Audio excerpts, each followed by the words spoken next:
Dans cette nouvelle vidéo, on va apprendre les finales de tour. On va commencer par cette première position, le pont de Lucena. Alors, d'après vous, est-ce qu'elle est gagnante, nulle ou perdante pour les blancs?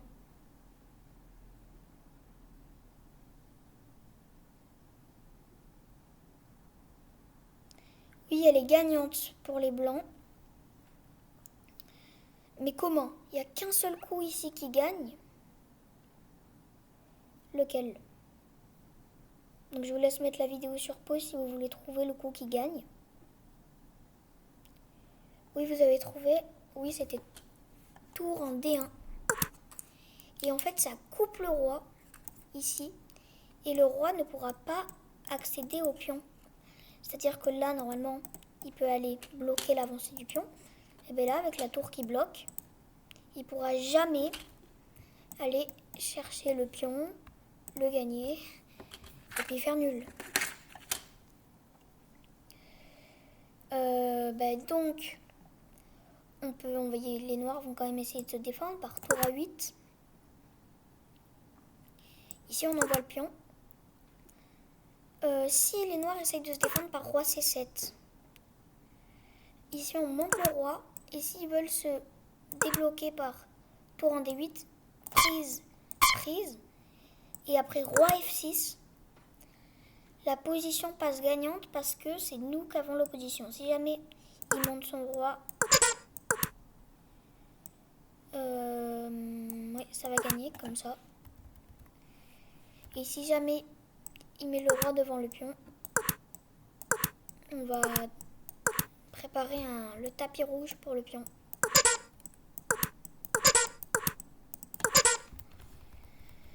Donc ici tour D8 n'est pas bon, donc du coup ils font pas roi C7, ils font échec.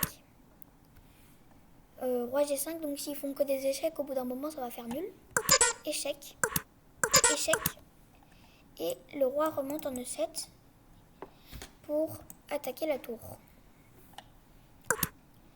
La tour vient en A8 pour essayer de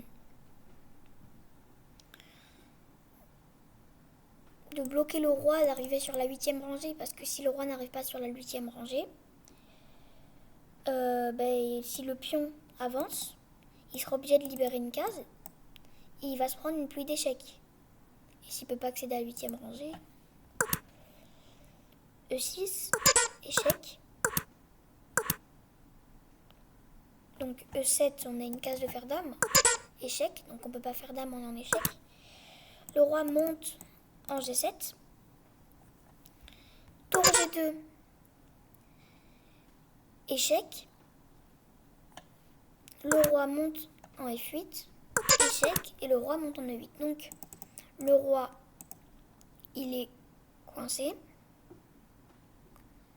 Il peut pas faire dame parce que pour l'instant il y a le roi. Donc, et si on bouge notre roi, on va se prendre une pluie d'échecs. Du coup, on sera obligé de revenir. Et ça, c'est pas. Du coup, on pourra jamais faire dame, quoi. Donc, du coup, ça va faire nul. Le roi monte en C7.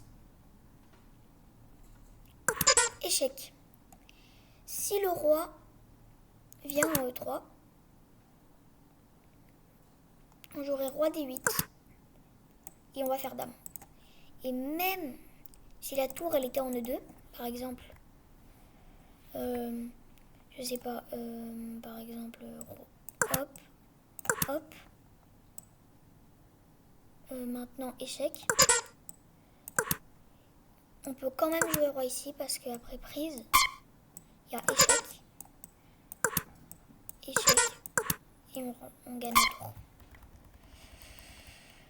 Bon, c'est pas ça la position, donc après roi C7, échec.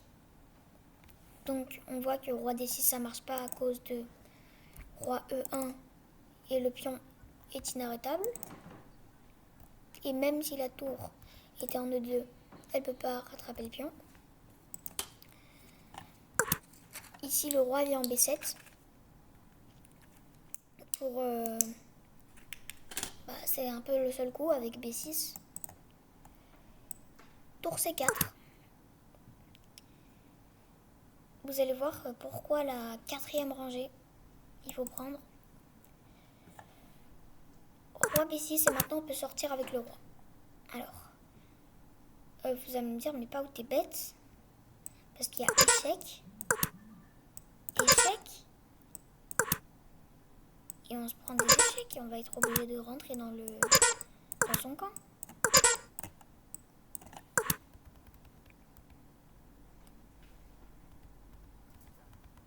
Et en fait, quand le roi sort, échec,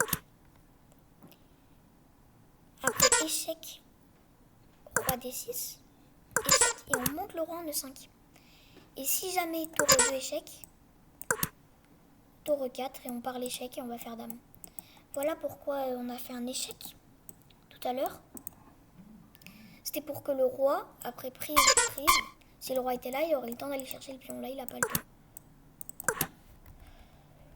Mais bon, on se dit donc cette variante, moi, elle me plaît pas trop. Donc après échec, voilà.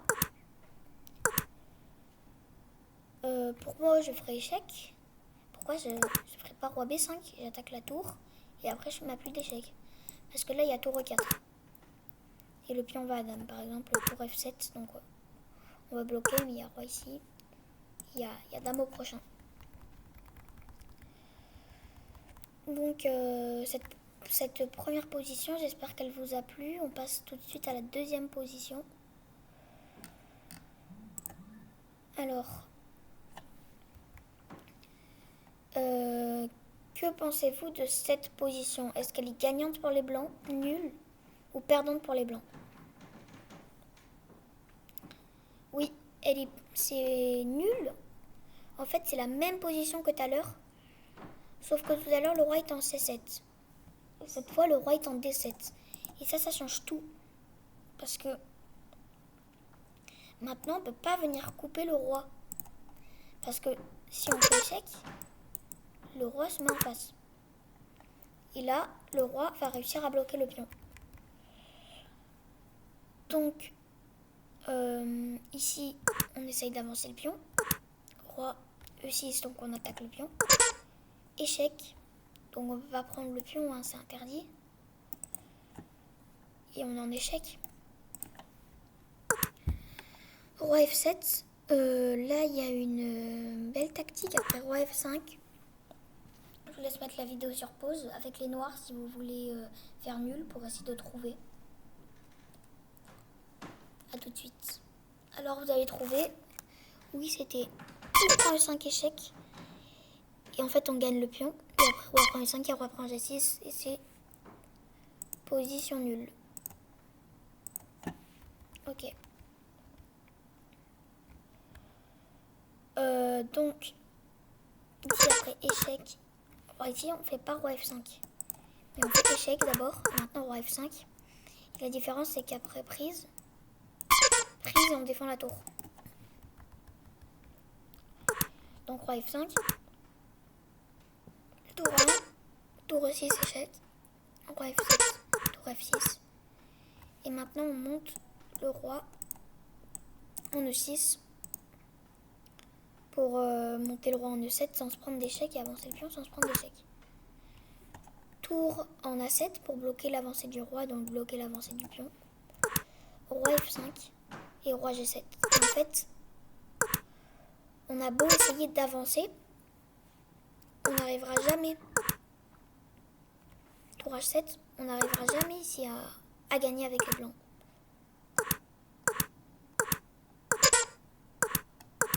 Ça paraît gagnant, mais on n'arrivera jamais à gagner parce que le roi est devant le pion. Et du coup, après tour D1, c'est nul. J'espère que cette vidéo sur les finales de tour vous a plu. Ciao!